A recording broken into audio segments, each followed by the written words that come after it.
तो भैया ऐसा है कि टीम इंडिया जो है वो श्रीलंका रवाना होने वाली है। 27 जुलाई से टूर की शुरुआत है। 3 T20 और 3 ओडीआईस खेले जाएंगे भाई साहब। 27 को पहला T20 है, 28 को दूसरा है और जहां तक मुझे याद है 30 को तीसरा है। जी हाँ, और फिर 2 अगस्त को पहला ओडीआई है, 4 को दूसरा ओडीआई है और 7 को तीसरा ओडीआई है। तो ये जो 3 T20 3 ओडीआई की जो सीरीज है ये हम श्रीलंका में खेलने जा रहे हैं। लेकिन बात ये है ना कि हार्दिक पांड्या ने T20 खेलने का निर्णय ले लिया है, लेकिन ओडीआई में थोड़ा झमेला हो गया है।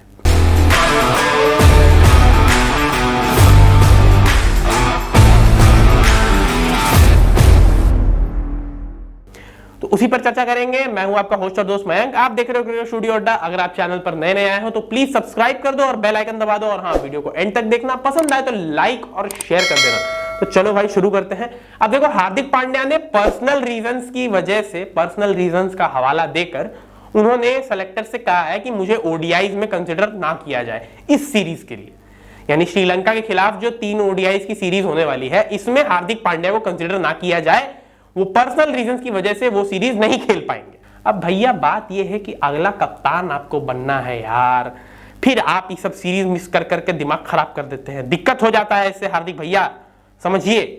और आपकी बहुत जरूरत है टीम इंडिया को, और जितना आप रेगुलरली क्रिकेट खेलिएगा उतना आपके लिए भी बेटर होगा, इंडियन क्रिकेट टीम के लिए भी बेटर होगा। ये बात हार्दिक पांड्या को समझ में आती नहीं है। खाली बड़ा बड़ा टूर्नामेंट में आ जाते हैं खेलने के लिए, वहां अच्छा प्रदर्शन जरूर देते हैं, लेकिन ये भी बात है, भले ही ओडीआई वर्ल्ड कप में इंजर्ड हो गए थे, लेकिन ये भी बात है बहुत इंजरी प्रोन खिलाड़ी हैं यार। लेकिन मेरा तो मानना है कि ओडीआई क्रिकेट अभी इन्हें खेलना चाहिए, क्योंकि भाई देखो अभी आगे चैंपियंस ट्रॉफी भी आने वाली है। और चलो मैं मानता हूं कि वहां इंडिया के पार्टिसिपेशन को लेकर अभी थोड़ा झोलमाल चल रहा है, लेकिन अगर खेले तो ये तो बहुत ही क्रूशल पार्ट हो जाएंगे भाई साहब। खास करके पाकिस्तान के अगेंस्ट तो हार्दिक पांड्या का रिकॉर्ड कमाल का रहा है, चाहे वो बैटिंग में हो चाहे वो बॉलिंग में हो। दोनों तरफ से झंडा गाड़ के आते हैं पाकिस्तान के खिलाफ। पाकिस्तान से अलग प्यार है हार्दिक पांड्या को। तो भाई बात तो है, ओडीआई क्रिकेट पे भी थोड़ा फोकस करना पड़ेगा। T20 में तो चलो आप बहुत ही अच्छा खेल रहे हो, अभी वर्ल्ड कप भी जितवा के लेके आए हो, समझ में आता है भाई, बहुत मजेदार क्रिकेट है। लेकिन ओडीआई का क्या, अगला अभी जो मेजर टूर्नामेंट है आईसीसी का, वो तो आप ओडीआई में खेलोगे चैंपियंस ट्रॉफी, या तो टेस्ट में खेलोगे आईसीसी वर्ल्ड टेस्ट चैंपियनशिप। चलो टेस्ट तो आपने खुद ही मना कर रखा है कि आप नहीं खेलोगे अभी। और मुझे तो लगता है हार्दिक पांड्या को टेस्ट भी खेलना चाहिए। टेस्ट में भी मुझे लगता है एक अच्छे क्रिकेटर हैं। तो आई रियली फील कि हार्दिक पांड्या को टेस्ट क्रिकेट में भी अब वापसी करने की सोचनी चाहिए। लेकिन चलिए भाई, इनकी मर्जी, व्हाइट बॉल ही खेलना चाहते हैं तो भाई व्हाइट बॉल क्रिकेट में भी अगर खेल रहे हो दोनों फॉर्मेट खेलो। T20 खेल रहे हो, ओडीआईज में कह रहा हूं मैं पर्सनल रीजन के बाहर जाना है, चलो हम पर्सनल रीजन पर भी आ सकते हैं। वैसे पर्सनल तो बहुत कुछ चल रहा है हार्दिक पांड्या की लाइफ में। हम सबको पता है कि डिवोर्स रूमर्स जो है वो बहुत ज्यादा फैल रहे हैं, इनके और इनकी वाइफ नताशा स्टानकोविच के। दोनों का एक प्यारा सा बेटा भी है, अगस्त्या पांडे। और रिसेंटली अभी हमने बहुत जगह देखा है कि हार्दिक और नताशा एक दूसरे के साथ दिखे नहीं है। इनफैक्ट पूरे आईपीएल में एक भी मैच में नताशा सपोर्ट करने नहीं आई हार्दिक को, ना ही T20 वर्ल्ड कप के समय दिखी। उसके अलावा ना ही इनकी T20 वर्ल्ड कप के बाद कोई फोटोज दिखी। होता है भाई एक बार कि हाँ भाई परिवार है, साथ में सेलिब्रेट करते करते फोटो ही डाल दिया, कोई फोटो भी नहीं पोस्ट हुई। तो डिवोर्स रूमर्स जो है वो काफी ज्यादा फैल रहे हैं। तो अंदाजा ये जरूर लगाया जा रहा है कि जो पर्सनल रीजन है वो ये है कि हार्दिक और नताशा का डिवोर्स होने वाला है। इसी वजह से हार्दिक पांड्या ये 3 ओडीआई की जो सीरीज है श्रीलंका के अगेंस्ट, ये नहीं खेलने वाले हैं। अब भैया बात ये है कि देखो इस सब मामले में तो क्या ही कर सकते हैं, यहाँ तो दिक्कत हो ही जाती है। लेकिन यार ये भी है कि गौतम गंभीर का पहला असाइनमेंट है एज हेड कोच, और वो तो चाहते हैं भाई कि रोहित बुमराह और कोहली भी खेले। उन्होंने तो रोहित बुमराह और कोहली से भी अर्ज किया है कि आप लोग आइए खेलिए। और गौतम गंभीर ने पहले ही कह दिया था कि एज प्रोफेशनल क्रिकेटर्स आपकी लाइफ ऐसे भी, मतलब आपकी जो वर्क लाइफ होती है वो काफी कम होती है ऑलरेडी। आप ऑलरेडी ज्यादा साल नहीं खेल सकते हो। नॉर्मल जॉब अगर आप 9 to 5 करोगे तो आप 60 साल तक आप कर सकते हो, लेकिन क्रिकेट आप नहीं खेल सकते हो उतने साल तक।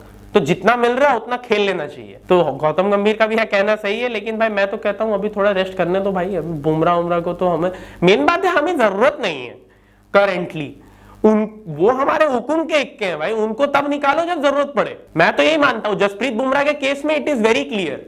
फर्स्ट ऑफ ऑल बहुत ही इंजरी प्रोन है बुमराह, तो उस वजह से भी दिक्कत होती है कि भाई अगर इंजर्ड हो गए, फिर भाई 6 महीने 7 महीने साल भर अगर नहीं खेला हमारे लिए, फिर एक अलग दिक्कत। उनके बिना हम आईसीसी टूर्नामेंट जीतने की सोच भी नहीं सकते अभी के हिसाब से। तो ये भी बात है कि बुमराह को तो रेस्ट कराना जरूरी है, क्योंकि उनके साथ दिक्कत है, वो थोड़े इंजरी प्रोन है। तो वो भाई हुकुम के इक्के, उनको तब यूज किया जाए जब सबसे ज्यादा जरूरत है। तो बुमराह को तो रेस्ट देना समझ में आता है। हाँ, मैं समझ सकता हूँ रोहित और कोहली को भाई ओडीआईस खिलवाओ थोड़ा, अब तो टी20 लगातार बहुत सारा हो गया।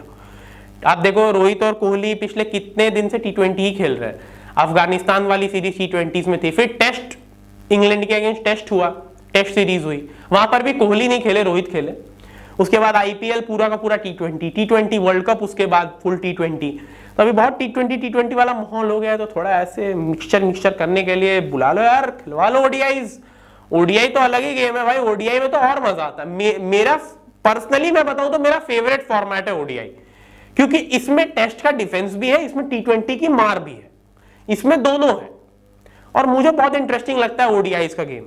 वनडे इंटरनेशनल भाई 50-50 ओवर का वो गेम, अल्टीमेट, सब कुछ मिलता है उसमें, हर टाइप का एक्शन।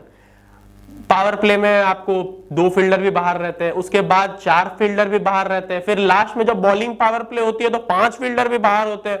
हर टाइप के आपके जो इमोशंस है ना वो एंटरटेन हो जाते हैं। शुरुआत में बॉल अगर स्विंग कर रही हो तो बैट्समैन बिल्कुल टेस्ट क्रिकेट खेलने लगते हैं, ऐसे डिफेंसिव। एंड तक आते 30-35 ओवर के बाद फिर टी20 शुरू हो जाता है कि भाई अब मारना है, अब रन उठाने हैं।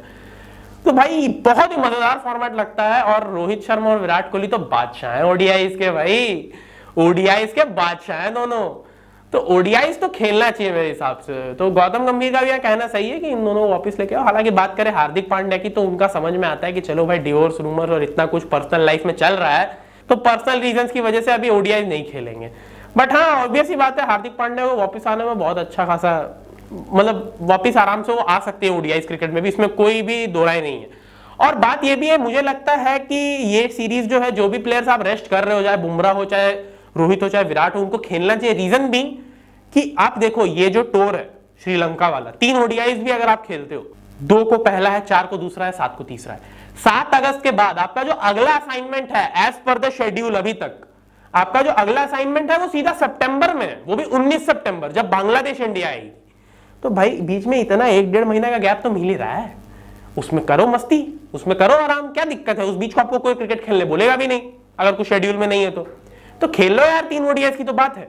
तो भाई यहाँ पर मैं गौतम गंभीर के साथ भी सहमत हूं, लेकिन हाँ चलो, हार्दिक पांड्या अगर पर्सनल रीजंस की वजह से जा रहे हैं तो वो समझ में आता है कि उनके लाइफ में पर्सनली दिक्कत है भी। तो भाई इस वीडियो में इतना ही। अगर वीडियो पसंद आया तो लाइक और शेयर कर दो और चैनल को सब्सक्राइब कर दो। मैं मिलता हूं आपसे अगले वीडियो में, तब तक के लिए बाय बाय।